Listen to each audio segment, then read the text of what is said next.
Okay, we're back live, and I want to welcome Bishop it's been a long night. Gosh, let me start over again. I want to welcome. I feel terrible now. I want to welcome Bishop Jim Dunlop of the Lower Susquehanna Synod of the ELCA. Thank you so much for being on, Bishop. Oh, it was great to be with you this morning. And I actually slept in a bed last night, so Yeah, right there you go. Right. Well, I wanted to ask you a few questions about the church and homelessness. Okay. What do you see as? It's crazy, right? We had a train before we went live, and now we've got drilling. I don't know, whatever. Anyway, so what do you see as the role of the church in relation to homelessness? What would you say about that? What I would say is that the role of the church is to follow Jesus. And I think Jesus' teachings indicate some really key things here. And the one that I would, that pops into my mind this morning is from Luke's gospel. When the lawyer walks up to him and says, teacher, what do I have to do to have eternal life? And Jesus says, what does the law say? And the lawyer's good at this. I mean, he knows. He says, that I have to love God with all my heart and my soul and my strength and my mind, and I have to love my neighbor as myself. And Jesus says, well, just go do that. And then the lawyer pushes him and says, so who is my neighbor? And that's when Jesus tells the story of the Good Samaritan. The story of a man who is traveling from Jerusalem to Jericho and is set upon by robbers, left for half dead.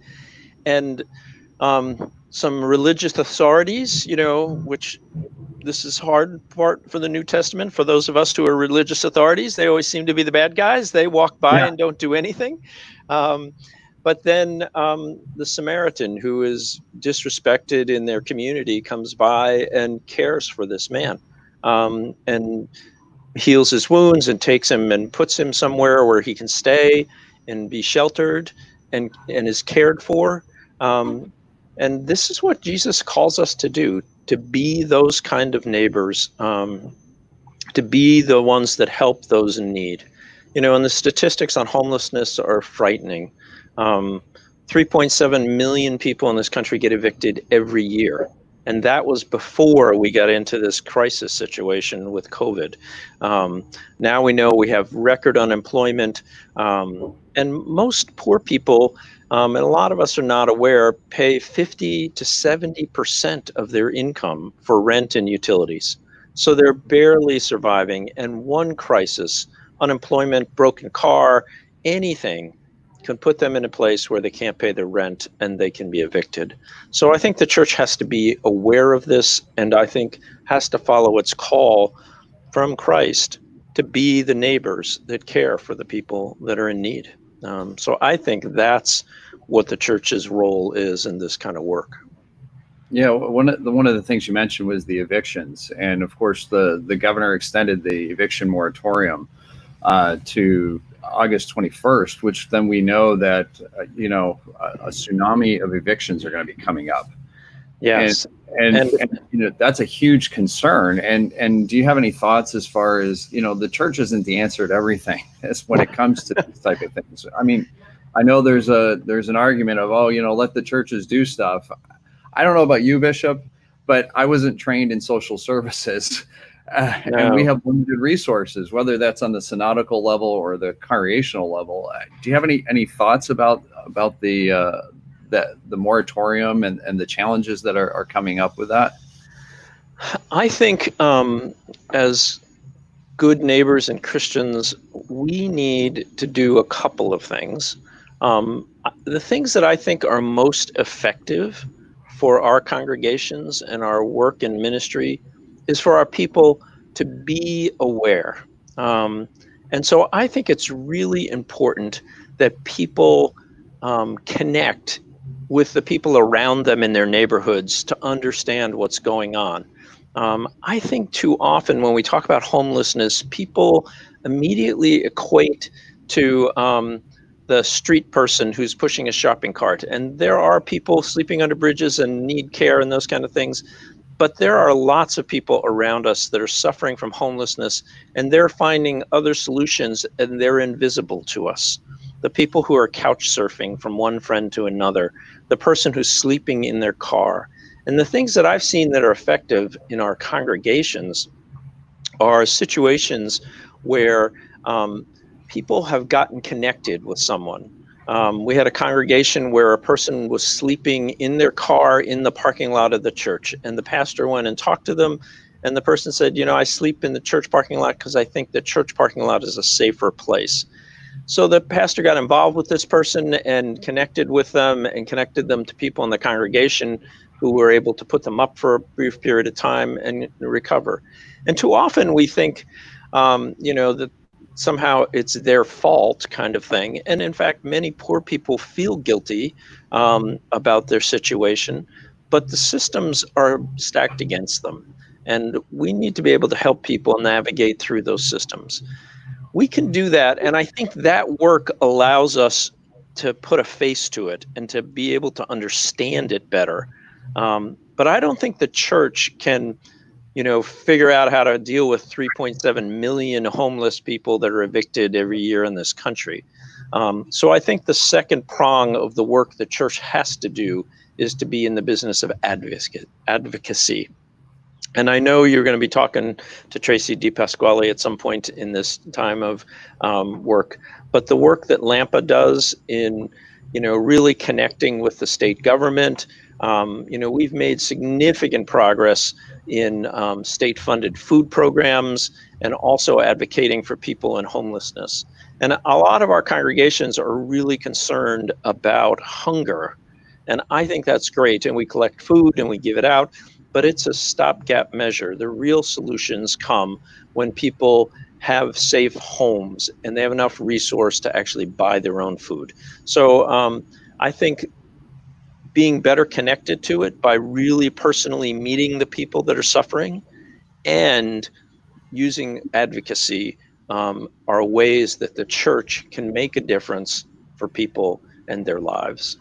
Yeah, and if I'm just going to pick off of something that you said, and it's been a theme that hasn't been specifically said through a lot of the different interviews. I heard it especially when we interviewed the founder of the Housing First model. It's this idea of this value, and for us, it's the Imago Dei, which is the image of God, seeing the image of God. I mean, this is essentially what you were just talking about. Is when we see the image of God in somebody, then we know that there's value in that person, have worth, they have value, not because of what they're doing or what they have, but because they're made in the image of God, which is what drives a lot of what we do. So I just want to just kind of highlight that. So thank you very much. Yeah. What would you say are some of the opportunities, especially for churches that maybe haven't had, that maybe they've been doing some things, they've been writing out checks, they've been supporting agencies, they've been doing those type of things, but now homelessness might be coming to their doorstep. What do you think are some opportunities for churches in this region to do something effective about homelessness? Yeah, I think it's some of the things that I just was talking about. I really do think that people need to connect and find ways to engage with people who are suffering from this problem. And it's not we need to invite everybody in the whole town that is homeless and solve all their problems, because we're not social workers. But I think it's really critical to be personally engaged with people. I know when I was a pastor of a small church down in Littlestown, we had a family that was suffering from poverty and on the brink of homelessness, and the gentleman from that family sat on the church steps and asked money from people in the congregation. And several of my people in the congregation said, if he's going to be sitting there, I don't feel safe. I don't want to come to church. And so I had to talk to him about how to engage with us in a way that was meaningful. And I spent a lot of time in conversation with him, understanding the situations that were driving their situation. And the more that people got to know them and the more that they engaged with the congregation, the better the congregation had a sense of what poverty was like in the community. And I think that makes a tremendous difference for people. So I think those are the kind of opportunities we have to do that, is to better understand the problem by meeting people who are engaged in the problem and helping them in the best way that we can. But yes, we can't solve all of that. I think also educating ourselves on the problem. There is lots of great material out on the web. I mean, and it's being talked about a lot. I was in the car this morning listening to NPR on the way over here, and they were interviewing someone from the Princeton Center on Homelessness, and just kind of running through the statistics and the information about homelessness. I mean, we just need to educate ourselves in those ways. I think working with our advocacy offices also is a way to do that. They have good information, and they can help us know which issues are really before our leaders, and allow us to kind of help shape where that's going. I mean, right now, the Congress is talking about another relief package for COVID. It should include, more relief for people from evictions, more relief for people that need help with housing and finances. And it was wonderful. The government gave everybody $1,200, but the truth is, the average rent for an apartment in this country is about $1,000. So it was 1 month of relief. I mean, that's not enough for the number of people who have lost their jobs at this point. Right. Yeah, absolutely. I also want to just express thanks for you, a church leader, to voice concern about this issue. A lot. It's one of these things that it's uncomfortable for people to consider the possibility of homelessness, and I really appreciate what you're talking about, this idea of building relationships with people. One of the things that I've found most effective is when I come across somebody who's regardless of their situation, but it's asking their name, because when you find out the name, now all of a sudden that person is human. It's not an issue that we're dealing with. We're dealing with a person, and people are messy, right? I mean, yes, our theology talks about how broken we are. We're all broken. It's just a matter of in what ways.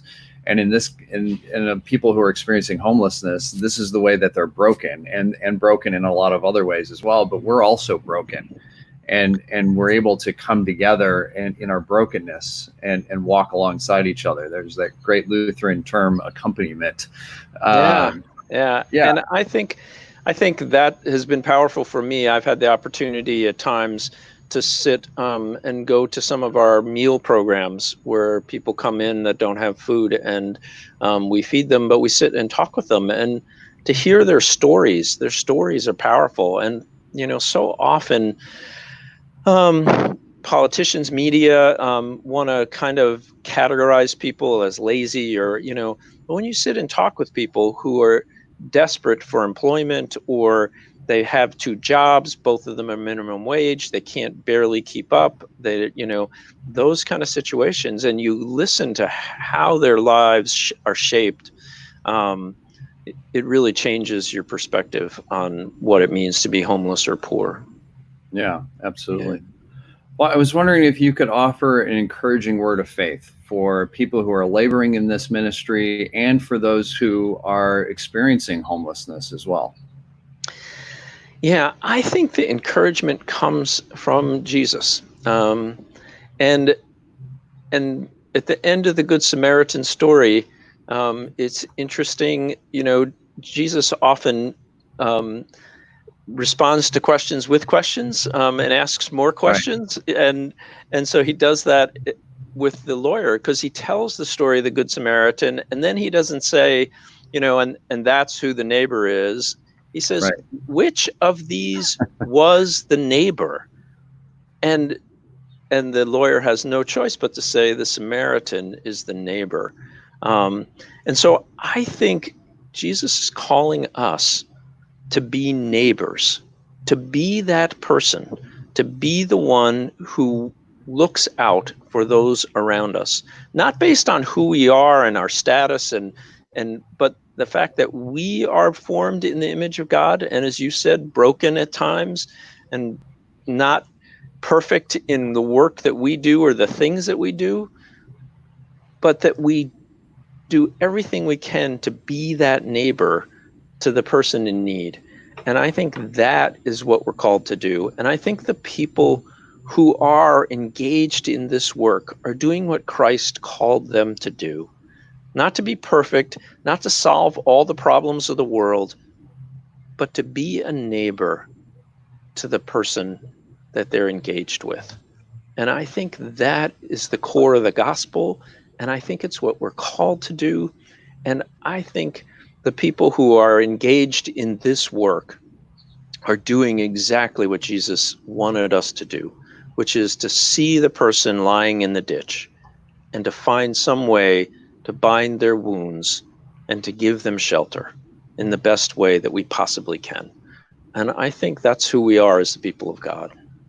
And when you're talking about that, the irony of neighborliness with homelessness, like it just expands the idea of what a neighbor is, because oftentimes people that have housing, oh, my neighbor is the person who lives right next door to me.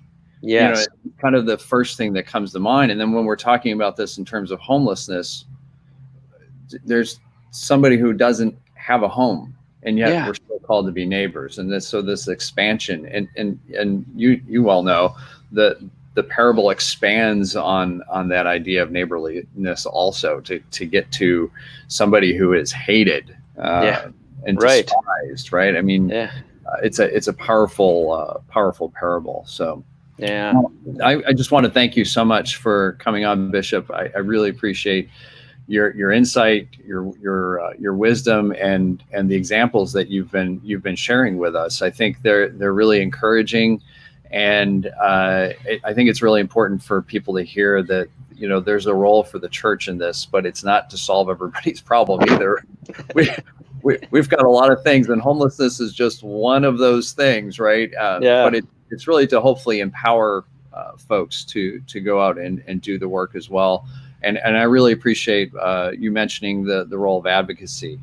You mentioned the Lutheran Advocacy Ministry of Pennsylvania, and that's a really key part of this. When we've been talking with other folks, we've been talking about the moratorium. We've been talking about making sure that people who are experiencing homelessness are able to secure their voting rights, because if they don't have if they're not attached to a building, how are they going to vote? And people have a constitutional right to vote. And so, and there's a whole lot of other things. And so advocacy is an important part to be able to help people not fall into homelessness and to help people get out of it as well. So I just want to thank you very much for taking the time to be on, especially early in the morning, and just thank you very much. Yeah, well, I'm grateful for the work that you are doing, because it is part of the proclamation of the gospel to care for our neighbors. And so your work in raising up the issues of homelessness is really a gospel issue of caring for neighbor. So thank you for the work you're all doing. Thank you very much. Have a good day, Bishop. You too. Take care. All right. Bye. Bye.